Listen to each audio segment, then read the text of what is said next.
Olá pessoal, no vídeo de hoje eu gostaria de falar sobre o Ano Novo Astrológico, que começa na próxima segunda-feira, no dia 20 de março. É um novo ciclo que se inicia, na verdade, uma longa jornada de evolução espiritual que começa com o equinócio, não é? Com a entrada do Sol no signo de Áries e, portanto, a gente tem o início de uma longa temporada de 365 dias, passando por todas as estações das nossas vidas. Bom, no vídeo de hoje eu falo sobre o que a gente pode esperar para o período, elencando alguns dos aspectos, posicionamentos planetários mais importantes neste mapa do equinócio do dia 20 de março. E também lembrando que esse vai ser um ano, promete ser um ano muito especial, porque a gente tem a estreia de Plutão no signo de Aquário. Que tal a gente conversar sobre tudo isso a partir de agora? Bom, sejam todos muito bem-vindos. Para quem acabou de chegar, eu me chamo Aline Macari, eu sou jornalista, astróloga e analista junguiana. Curta esse vídeo, deixa a sua curtida, se inscreva no canal tocando o sininho e compartilhe esse conteúdo com seus amigos e com as suas amigas. Além disso, acompanhe também toda a produção de conteúdo da Astróloga no Instagram, @astróloga, simples assim, e no site oficial www.astrologa.com.br. Bem, moçada, deixa eu me fiar pelo texto. Ontem me perguntaram, mas Aline, onde você publica o texto? No site? Né?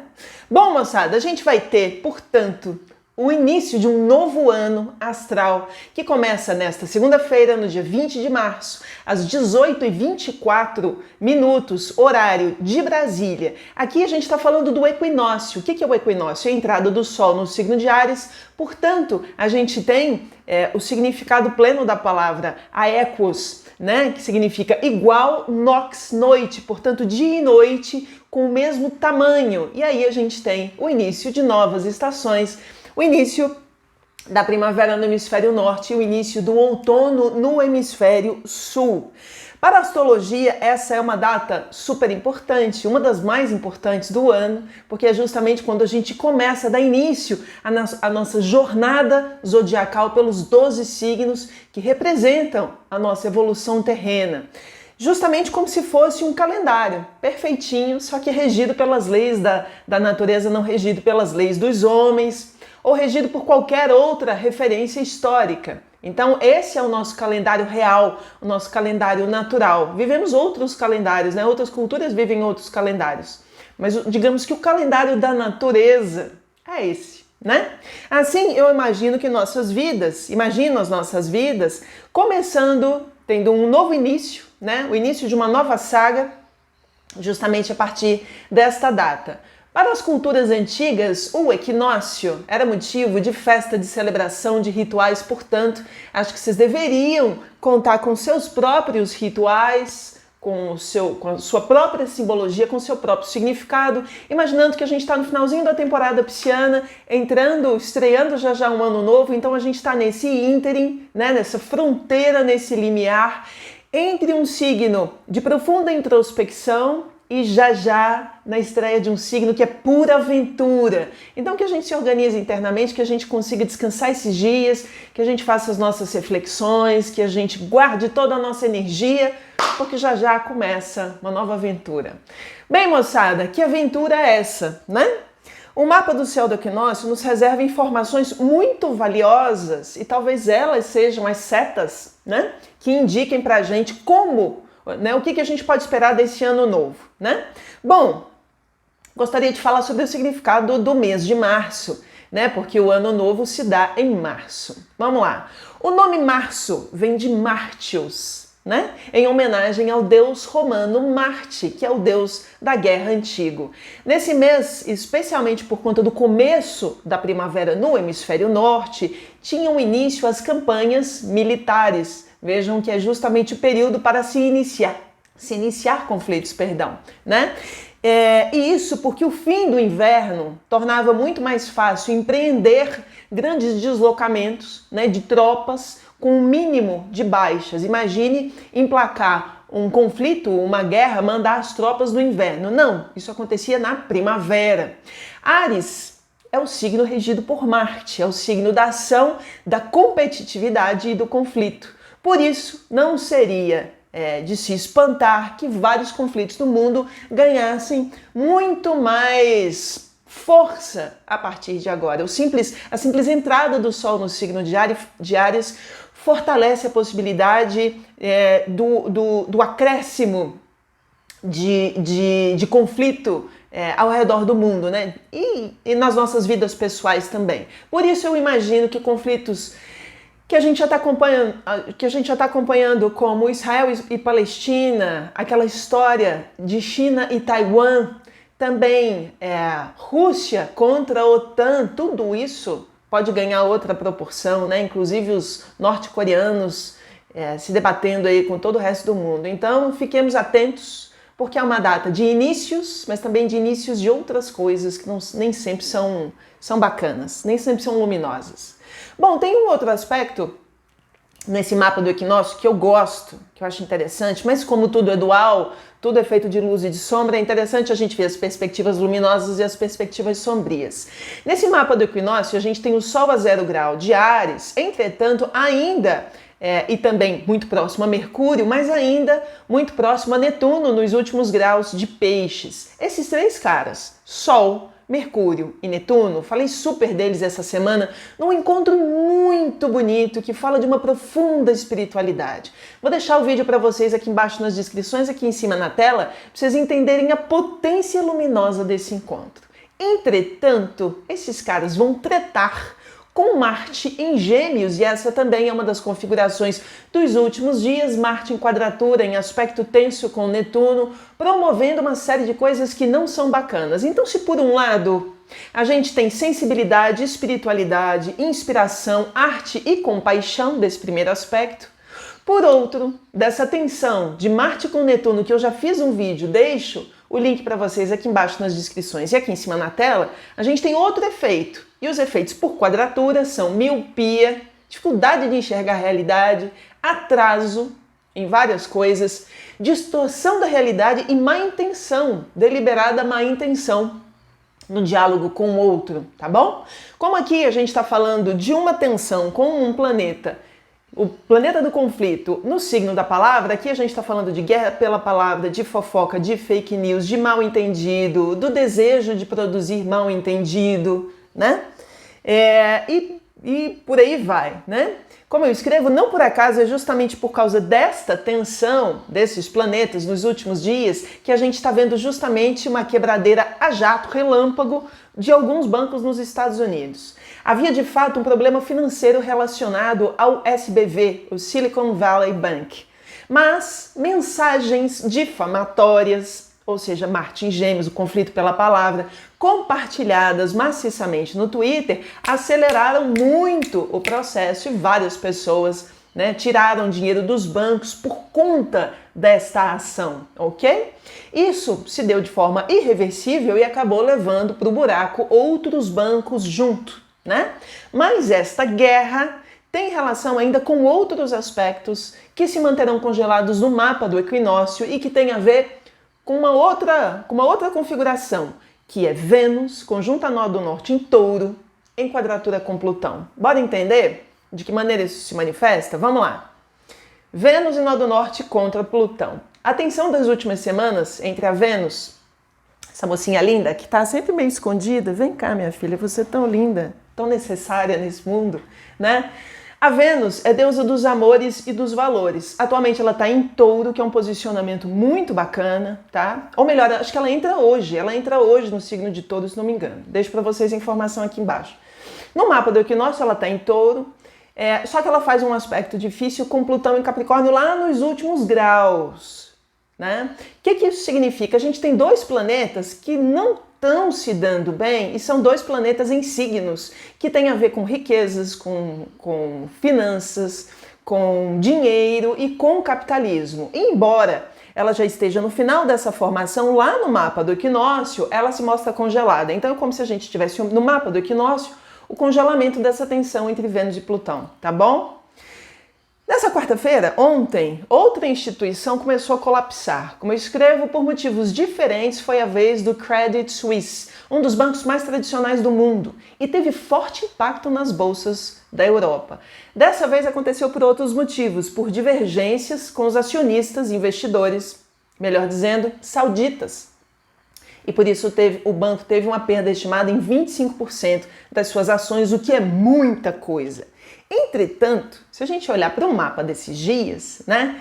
Se a gente olhar para esse Sol, conjunto a Mercúrio, né, e Netuno em mau aspecto lá com Gêmeos, Marte em Gêmeos, a gente ainda pode falar de ilícitos, fraudes e corrupções que ainda podem surgir, que ainda podem aparecer, que ainda estão perdidos aí na informação, tá? Ou nas investigações.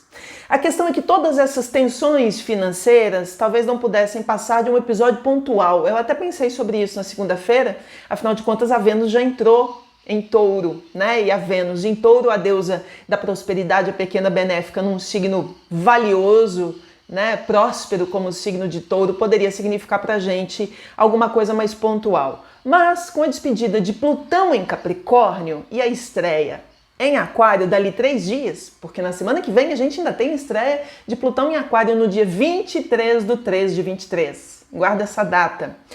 Esse pode ser considerado como o início de uma tempestade perfeita, ideal para abalar os alicerces do capitalismo, tornar os ricos milionários e os pobres miseráveis. E é a partir disso que a gente pode ter, de novo, o cenário perfeito e uma grande reviravolta. Bom, vamos falar agora de Plutão em Aquário. Estou falando disso há dias, né? Deixo para vocês também um vídeo profundo, completo, fruto de uma longa pesquisa sobre Plutão em Aquário, porque, embora no mapa do equinócio a gente não tenha Plutão ainda em Aquário, ele está na fronteira. Como eu escrevo, no mapa do equinócio, Plutão está a 29 graus e 57 de Capricórnio. Ou seja, ele ainda não chegou a Aquário, mas ele já está batendo a porta. Sabe quando... Aí as pessoas falam assim, poxa Aline, mas ele está em Capricórnio ou está em Aquário?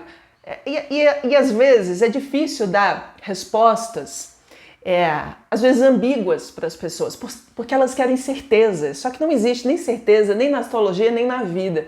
Eu gosto de imaginar essa passagem desse planetaço saindo de Capricórnio, entrando em Aquário, pensando como se a gente estivesse terminando um relacionamento, sabe? Quando a gente está meio que terminando um relacionamento com uma pessoa, largando uma mão para pegar noutra. Você já largou ou já pegou? Você está no final de um relacionamento ou você está no começo de um relacionamento? Isso é uma fronteira, isso é o limiar. Então a gente está se despedindo de 15 anos de relacionamento duro de Plutão com Capricórnio e entrando numa nova relação, que também vai ser dura porque Plutão é dose, pelos próximos 21 anos com o Aquário. Então é nesse lugar que a gente está. Deu para entender? Deixa eu ver se eu me acho agora no texto. Bom, a questão é que, como venho colocando, né, já estou escrevendo, falando aqui há vários dias, as mudanças de Plutão, o maior planeta para a astrologia, são monumentais. E se quando Plutão entrou em Capricórnio em 2008, teve como marca a bolha imobiliária, a quebradeira financeira mundial, quando de sua saída, agora na despedida, os impactos podem ser semelhantes. Tanto é que a gente está vendo, falei sobre isso no vídeo de ontem, deixo também o link para vocês aqui embaixo. Entretanto, incidindo sobre um novo cenário. Então, o que a gente teve dentro da primeira perspectiva? Plutão entrando em Capricórnio para resolver questões capricornianas.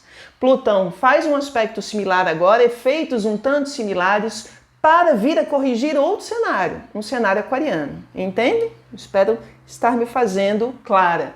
Em Aquário, a gente está falando de sociedade, a gente está falando de coletividade, a gente está falando de grupos.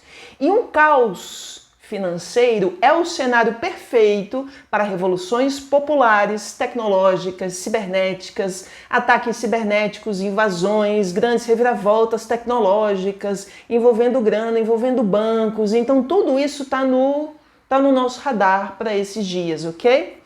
O que imagino que possa acontecer num exercício astrológico criativo, porque a gente está o tempo todo lidando com criatividade, é que se as atuais crises não forem contidas nesses dias, com a chegada de Plutão em Aquário, a gente pode ver proporções históricas, né?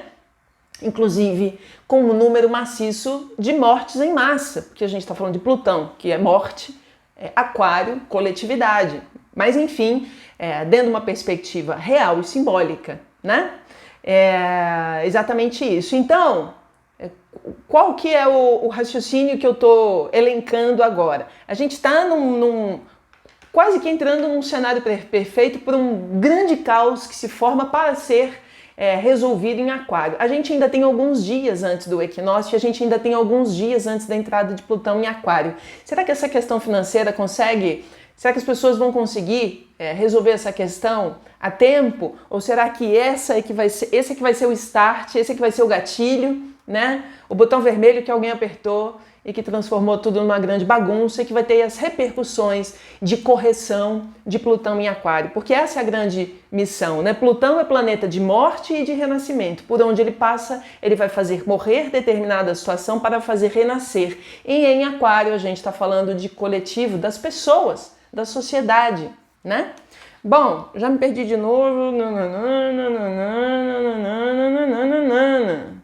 É por isso que os dias que antecedem o equinócio e a capacidade de apagarmos incêndios se faz tão importante. That's the point. Vamos lá, gostaria de falar agora sobre vida coletiva e vida pessoal. O que a gente pode esperar, enfim, entre tantos desgraças? Vida coletiva. Há inúmeros outros aspectos do mapa do equinócio, mas imagino serem esses os aspectos mais importantes. Não dá para falar aqui 3 horas sobre o mapa do equinócio. Acredito que aspectos menores, na verdade, não darão conta de apagar esse incêndio de grandes proporções que se avizinham, né? É como se o mundo, na verdade, e essa é uma cena que me passa pela cabeça, é como se o mundo precisasse estar de cabeça para baixo para a gente saudar Plutão em Aquário. Vocês acham mesmo que a gente vai receber um Plutão em Aquário com as coisas aqui embaixo muito calmas, muito tranquilas e muito pacíficas? É óbvio que tem que estar um grande caos para ele começar a arregaçar as mangas e começar a trabalhar. É mais ou menos essa a imagem que me vem à cabeça, né? Bom, o egoísmo humano e de determinados grupos de poder precisa ser escancarado com Plutão em Aquário, e essa é uma das questões que Plutão em Aquário vai escancarar, né? Para que a força das massas seja vista diante de um cenário de profundas injustiças. Esse é um cenário similar, vejam bem, ao que aconteceu antes da Revolução Francesa. A Revolução Francesa trouxe um cenário, àquela época, àquela maneira, de grandes diferenças sociais, né? Com a burguesia e com a realeza, né? Assistam Maria Antonieta de Sofia Coppola, sensacional. Para entenderem o momento que a França estava vivendo, enquanto a população morria de fome, e de repente é num cenário similar de grande disparidade financeira, econômica e social que a gente pode ter essa entrada de Plutão em Aquário promovendo grandes revoluções. É mais ou menos nesse sentido, né? Como eu escrevo no texto, e só então teremos o impulso para lutar pelos lemas aquarianos, que são os lemas criados à época da Revolução Francesa, a última vez que Plutão esteve em Aquário: liberdade, igualdade e fraternidade. Bom, o que a gente pode imaginar em se tratando de vida pessoal? Em nível pessoal, eu imagino que as configurações do mapa do equinócio possam significar um momento com características similares. Se atravessa a vida coletiva, atravessa a vida pessoal. Portanto, aqui a gente pode estar falando de confusão, de fofoca, de mentira e de fraude. Mas também a gente pode ver aquela tensão difícil de Vênus com Plutão congelada no mapa, falando pra gente de manipulações e de abusos de poder que podem acontecer dentro de situações de poder propriamente, né, onde existam qualquer coisa de uma hierarquia ou uma diferença relacional, portanto dentro do trabalho ou dentro dos relacionamentos amorosos, porque a gente está falando da Vênus, né? A faceta luminosa dessa treta toda é a seguinte, que no mapa do equinócio fica congelada uma união, uma conjunção de Júpiter com Quirón, que é o deus de uma ferida que nunca cicatriza, Quirón, né? Deixo o vídeo para vocês. E Júpiter, que é o grande benéfico, falando pra gente sobre uma potência de cura, que se a gente se conectar com algo que é verdadeiramente precioso dentro da gente, pode ser que o negócio emplaque, sabe? Bom, esses caras estão dizendo pra gente que ao mesmo tempo a gente tem uma capacidade curativa, como eu já disse, se tivermos a fé que tanto nos inspira a mesma configuração lá da vida coletiva, Sol, Mercúrio e Netuno. Então, a gente tem todas as dores e todas as delícias, a gente tem para jogo toda a luz e toda a sombra, aí é que entra o livre-arbítrio para a gente fazer a vida se manifestar de outras maneiras, né? Bom, para finalizar, há uma certeza dentro de nós que pode ser inabalável se nós assim a alimentarmos. Precisamos compreender que nós somos atores, encenando vários filmes na vida da gente, em vários tempos, em várias épocas, mas a alma deste ator é eterna. A nossa alma é eterna, transitando por outros tempos, por outros espaços, mas essa alma que encena em outros tempos e em outros espaços é uma alma eterna. No meio do caos, só o que é moldado para além do tempo e do espaço é de fato sólido e verdadeiro. Aí uma pergunta que a gente pode se fazer, que pode ser muito interessante para a gente se situar nesse tempo muito doido que vai rolar e começar na semana que vem, já começou faz tempo, mas que ganha uma amplitude tremenda na semana que vem é a seguinte: o que eu construí de eterno na minha vida e na vida das pessoas? O que é que eu construí para além do tempo e do espaço, para a minha vida, para a vida das pessoas que me cercam, para as pessoas que eu amo, também para as pessoas que eu não amo. Muito bem, bastou falar das pessoas que eu não amo para dar um tilt no equipamento. Não importa pessoas que eu não amo e que não me amam, vocês vão ter que me engolir de qualquer jeito, tá bom? Bom, vamos finalizar. A pergunta que eu posso fazer é: o que eu construí de eterno na minha vida? O que eu construí para além do tempo e do espaço. Essas são as nossas maiores riquezas e não o que está guardado nos bancos de ouro, nos hipócritas bancos de ouro da Suíça. Bom, prestemos atenção nisso tudo, espero que isso tudo tenha feito sentido para vocês. A gente sempre vai enfrentar grandes desafios pelo caminho, tem gente que me pergunta quando é que isso vai acabar? No dia que a gente se for, minha gente, porque a vida é assim, a vida é cheia de plot twist, cambalhota, né? E é assim, a gente é que tem que ir se adaptando, se reconduzindo, evoluindo e começando a enxergar que as coisas são menos para o nosso mal e mais para o nosso crescimento. A questão, eu enxergo muito da questão dos planetas como um eterno aprendizado, muito menos a gente se chocando com eles e muito mais a gente sendo com eles. Espero que isso tenha feito sentido para vocês. Enfim, um beijo carinhoso, o melhor ano novo possível para todos nós. Semana que vem tem mais, assista também os outros vídeos, especialmente o vídeo sobre Plutão em Aquário, porque é a grande estreia dos últimos tempos e esse sim, vai mudar muito a vida da gente. E é isso. Um beijo carinhoso. Como eu sempre digo, que o céu nos guie e que o amor nos transforme.